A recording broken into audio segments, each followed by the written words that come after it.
I be tuning in. This is how to hack Wi-Fi in 2025. What works and what's patched. Shout out to my boy CyberFlow.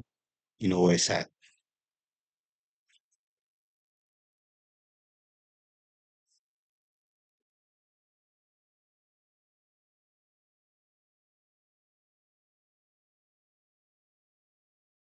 Dive into the technical side, let's get one thing straight.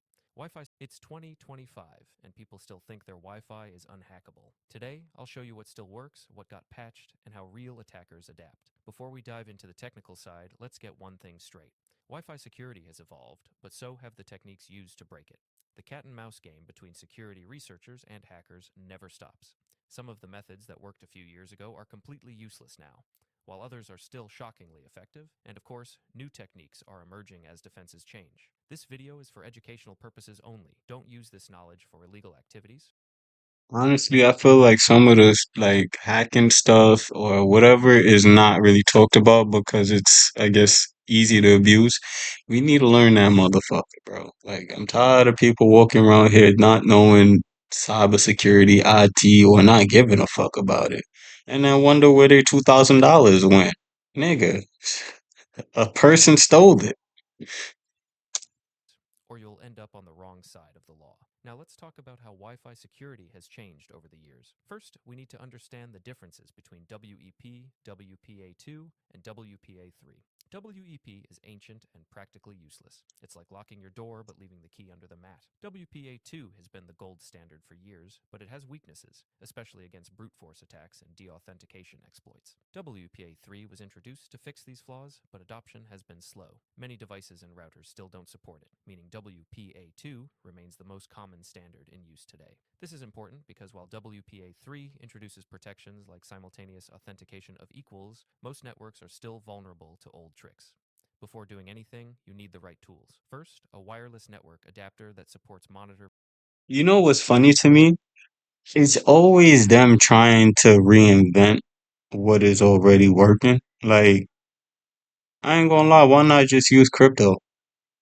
Or at least IPFS, where storage is not handled in any crazy way. You know what I mean? Even if someone was to steal something on the blockchain, at least you know where to find that motherfucker. Like, it's hard to escape immutable nodes.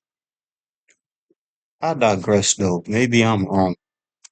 Mode and packet injection. Most built-in laptop Wi-Fi cards won't cut it, so you'll need something like an Alpha AWUS036ACH or a similar adapter.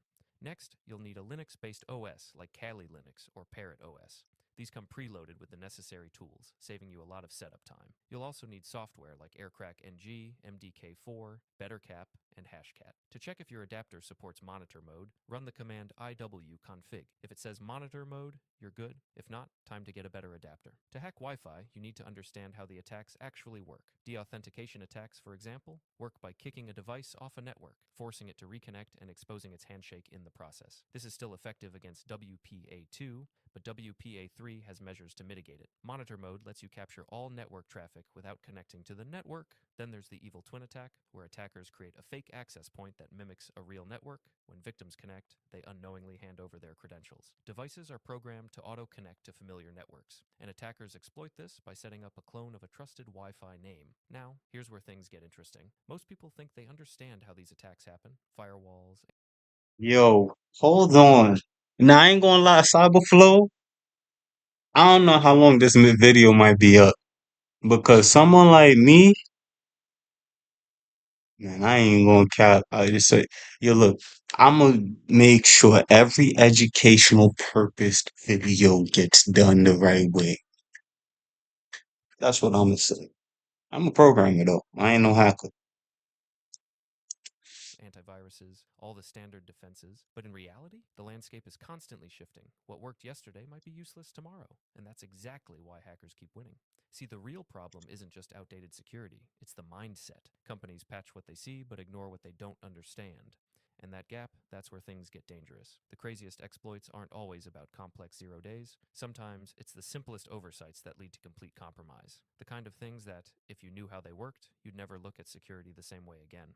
I'd love to break it all down here, show you the exact attack chains, the real world breaches, the kind of stuff that makes even the biggest companies nervous, but I can't. Not here.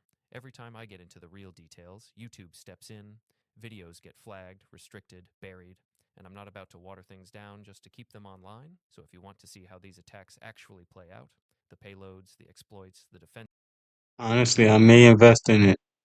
I ain't gonna cap. with the May classic method, capturing and cracking WPA2 handshakes. First, put your wireless card into monitor mode with Airmon NG Start WLAN 0. Then, scan for available networks using AirDump NG WLAN 0 Mon. Once you have identified the target, filter the capture to focus on that network. AirDump NG-C channel BSSID-W capture WLAN 0 Mon.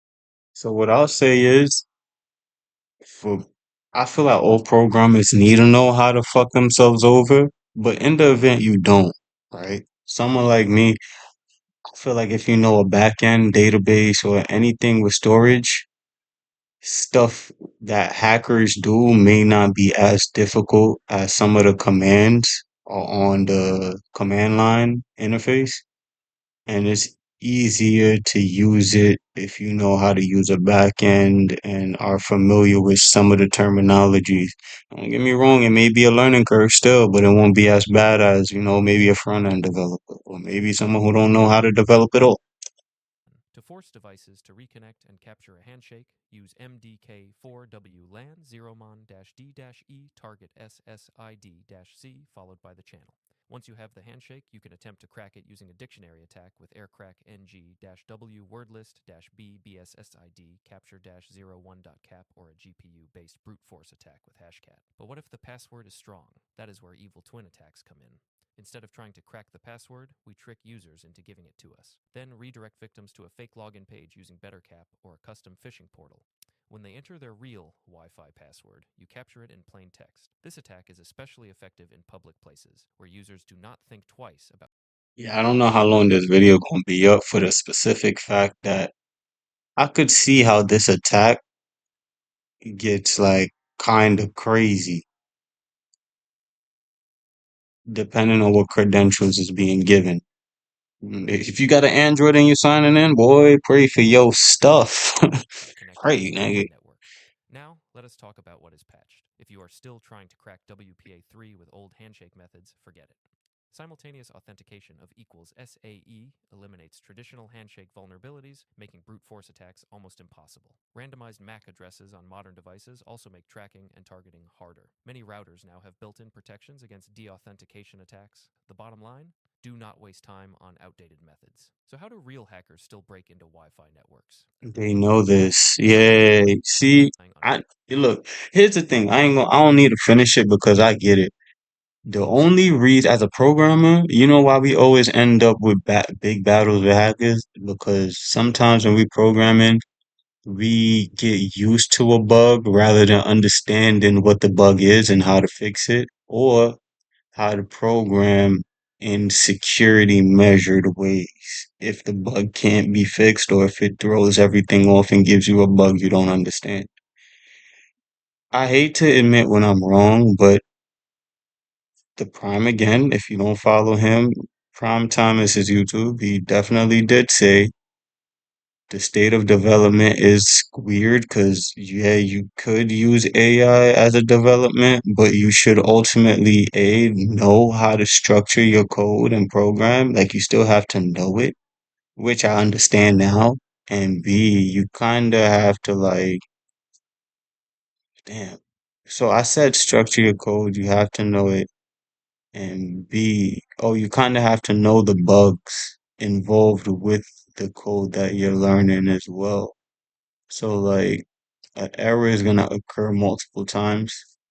As a programmer, it's your job to kind of like understand what that error is, why it's occurring, if there's security protocols or measures to keep it agile still. For those who don't know what agile development is, please, you guys really got to do research. I took Prime Time's advice and I made my own app.